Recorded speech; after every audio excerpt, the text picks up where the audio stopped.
This is Michael Carson back with another video. I am making this video because Elon Musk announced today, Wednesday, May 28th, 2025, that his scheduled time as a special government employee is going to come to an end. And he's basically confirming it. I also found, which I'll read here in a second, I'll go over his tweet and then I'll go over the rules for special government employees that the DOJ has on their website. They can only do a maximum of 130 days in a 365 day span. So let me go ahead and right now go over the tweet, and then I will go over the DOJ's rules on the special employees. So his tweet here by Elon Musk: as my scheduled time as a government employee comes to an end, I'd like to thank President @Real Donald Trump for the opportunity to reduce wasteful spending. The DOGE mission will only strengthen over time as it becomes a way of life throughout the government. The problem is on his second part of that statement is there's no congressional approval for DOGE, and there's no executive order as far as I'm concerned for DOGE. So unless Congress and the president can come to an agreement on DOGE, it's going to basically collapse. And the changes that DOGE has tried to make has been kind of blocked by judges, and so not a lot of it has actually gone through. There's nothing set in stone, which is a problem. Anyways, not to make this video too long here, I want to go over the Department of Justice rules for special government employees. On the website here, I'll have the link up, or as you can already see it on the screen. The link shows, the link, you can go to that link on the screen and just go to it yourself and read it if you want to. But I'm going to go ahead and read it. It's from February 6th, 2006. It's a lengthy read here. I'm just going to read it just so people understand that there are limits on special government employees. He can only do, let me go ahead and just start. It's on February 6, 2006, laws and regulations. Most of the ethics and restrictions are found in sections 202 and 209 of Title 18 of the U.S. Code and Standards of Conduct at 5 CFR 2635. The Department of Justice supplemented these branch-wide regulations with specific rules that apply to department employees at 5 CFR 3801. Special government employees are subject to most rules, although sometimes in a less restrictive way. A special government employee is anyone who works or is expected to work for the government for 130 days or less in a 365-day period. This document is only a summary, and you should refer to the actual laws and regulations cited below when you have a question. Seeking advice: the designated agency ethics official for the department is an assistant attorney general for administration, and alternate DAEO is a deputy assistant attorney general, law and policy. I mean, they pretty much have this spread out through the whole government, but that first paragraph pretty much summarizes the limit on how much they can actually serve in a year's time frame. So if you don't want to go any farther, you can end the video right here. And I thank you for watching. But if you want to listen to the rest, buckle up and I'll just read the rest for you.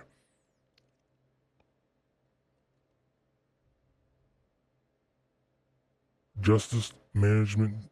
Let me reread that actual whole seeking advice paragraph from the beginning.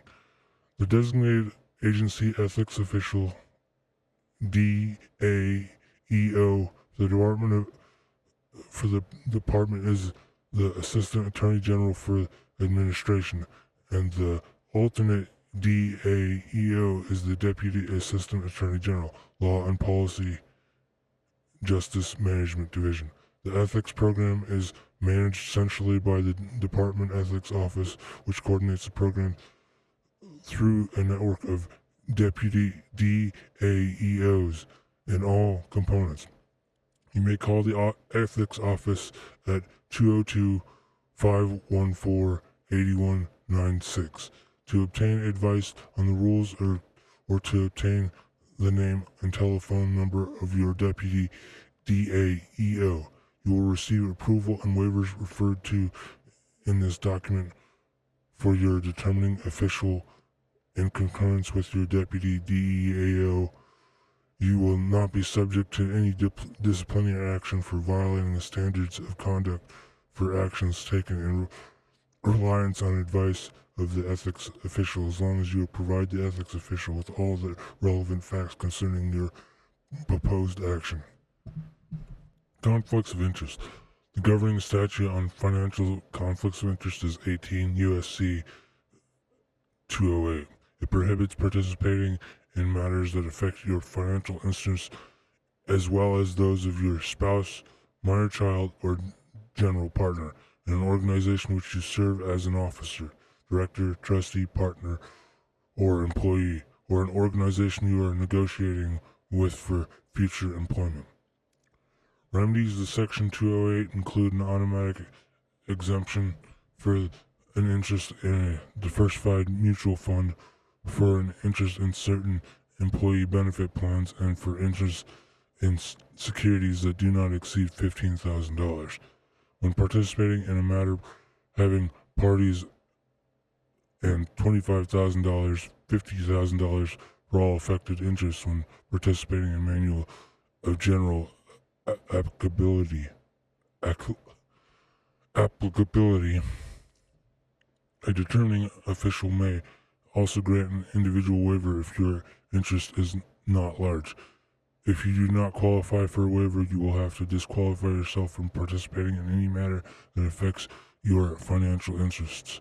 Only rarely would you be required to sell assets, but you may qualify for a tax deferral on gains from an asset you are required to sell to prevent a conflict of interest. 5 CFR 2634 1001-1004. If you have any continuing financial interest in your law firm or other employer, or if your spouse is a partner at a firm, you will have to disqualify yourself or seek a waiver before participating in any matter affecting the firm's interests. Impartiality and performing duties. The standards of conduct address matters that do not affect your financial interests but could reflect on your impartiality.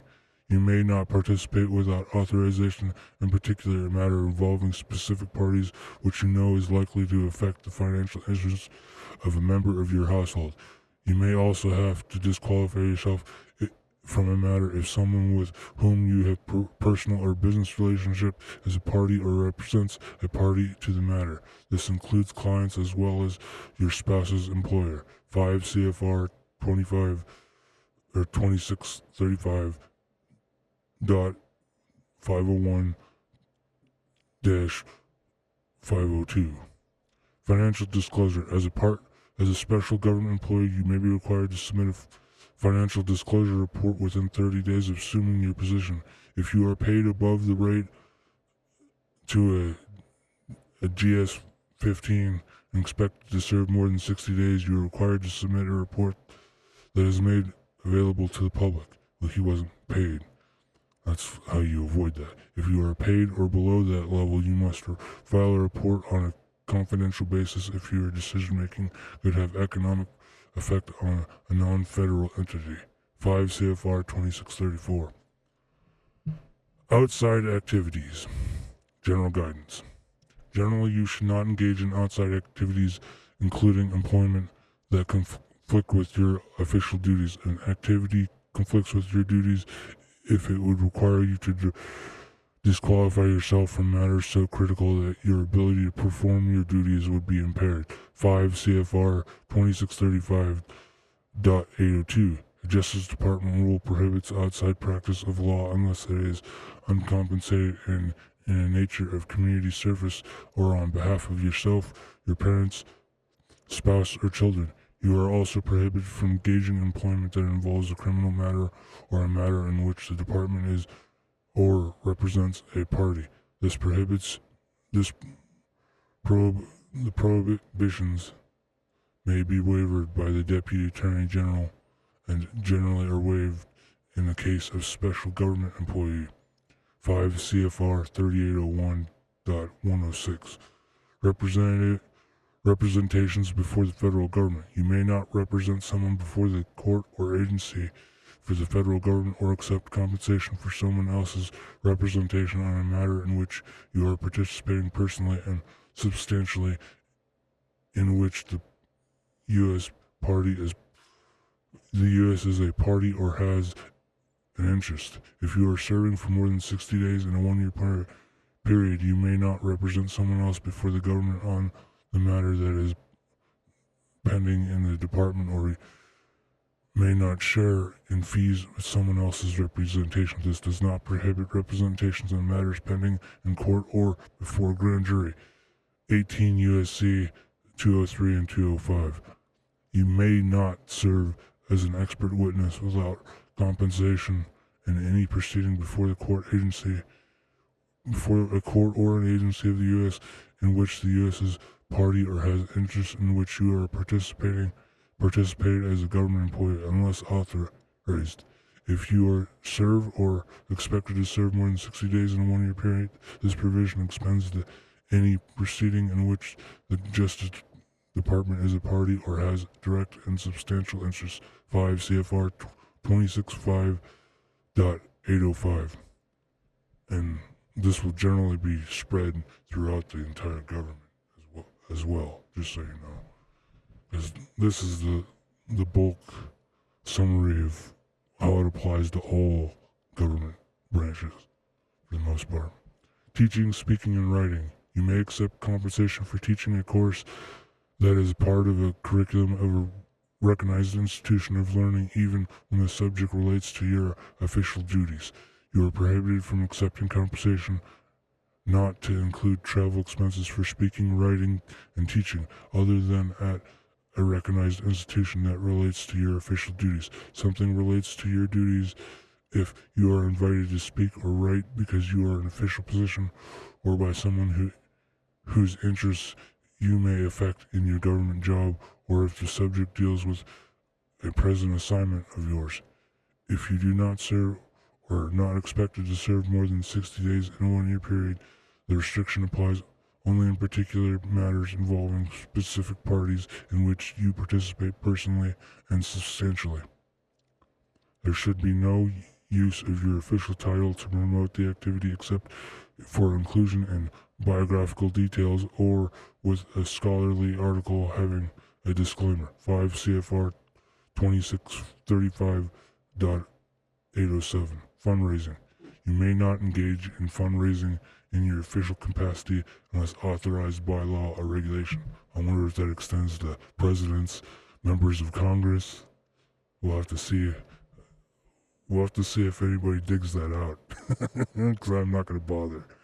You may engage in fundraising in your personal capacity if you do not solicit funds from a subordinate or someone who has or seeks business with the department, or do not use your official title. There are exceptions for solicitations using the media or mass mailings if you are not targeted to your subordinates or persons having business with the department, and for speech related to your official duties that is given at a fundraiser, provided the event is appropriate for an official speech and you do not request donations. 5 CFR 2635.808. Partisan political activities. Special government employees are subject to certain rules governing their political activities only when they are on duty. You may not use your official authority or influence to interfere with an election, solicit, accept, or receive political contributions, run for an election to a partisan political office, or solicit or discourage the political activities of anyone with business before the department. You are restricted from engaging in political activities, to include wearing buttons while on duty or in government office or a government vehicle. tell Biden that when he used Marines at the White House and the lights and stuff, that one speech he made. The code is 5 USC 7321-26. Purchase of forfeited property. You may not purchase or use any property forfeited to the government and offered for sale by the government without specific waiver. 5 CFR 3801.104. Misuses of position. You are generally prohibited from using your public office for your own private gain or that of friends, relatives, or persons with whom you are affiliated. This includes nonprofit organizations in which you hold office or are a member, or persons with whom you have or seek employment or business relations. You may not use your position or title to coerce someone, including a subordinate, to provide benefits to any above to imply the government sanctions to your personal activities or to those of another. You are allowed to provide recommendations on request using your official position and department's stationery for someone for whom you work in the government or for someone who is seeking a government job. You may not use your public office to endorse a product or service. 5 CFR 2635-702. You may not use non-public information to further your own interests. Well, they do that. The Congress does that with insider trading. That's why they won't pass law.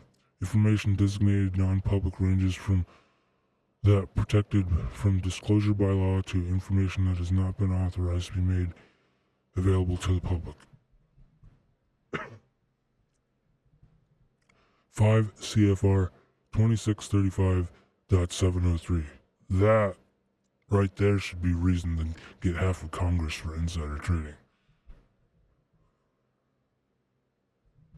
Generally, you may not use government property, including official time, for other than authorized purposes. 5 CFR 2635.704 and 705. However, you are allowed to use personal use of equipment such as word processors or library facilities as long as there is no more than a negligible expense to the government.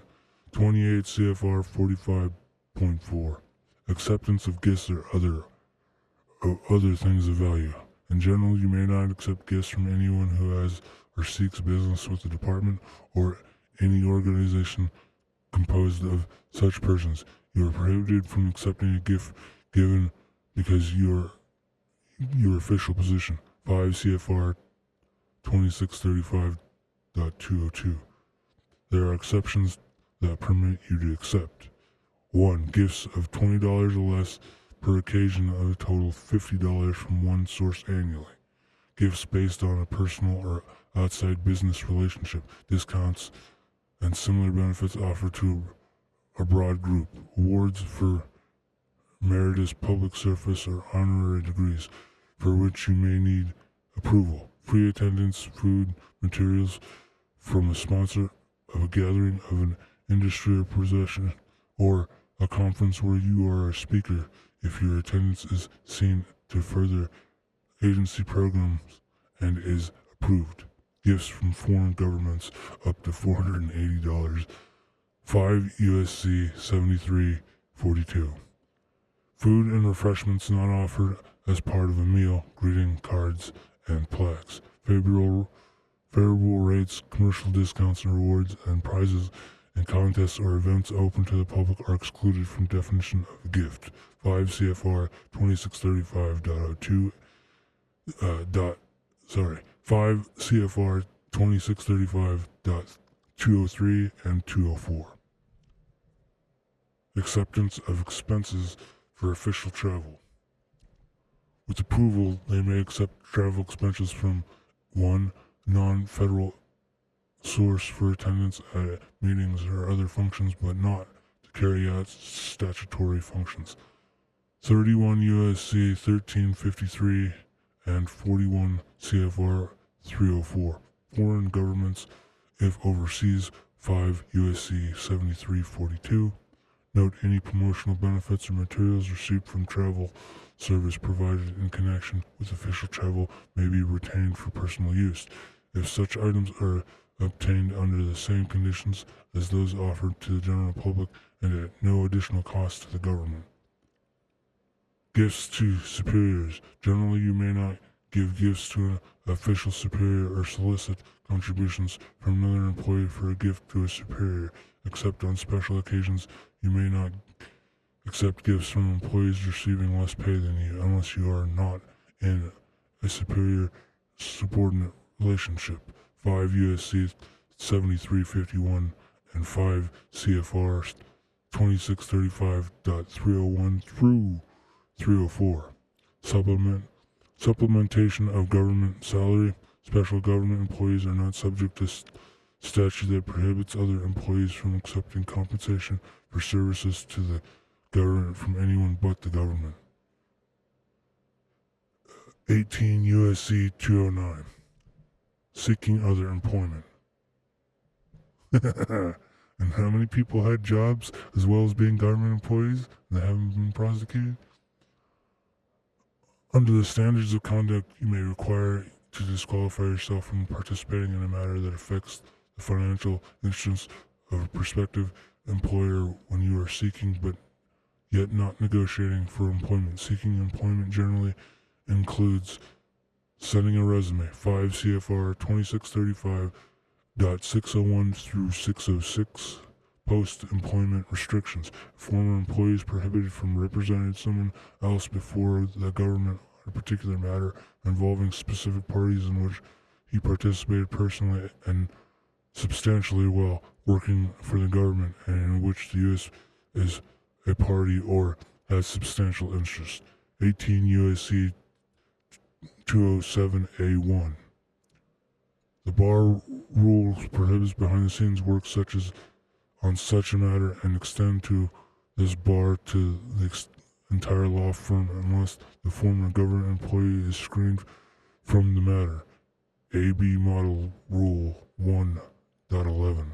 For 2 years, a former employee is prohibited from representing someone else before the government on a particular matter involving specific parties that he knows was pending under an official responsibility for the last year of government service and in which the government is a party or has substantial interest.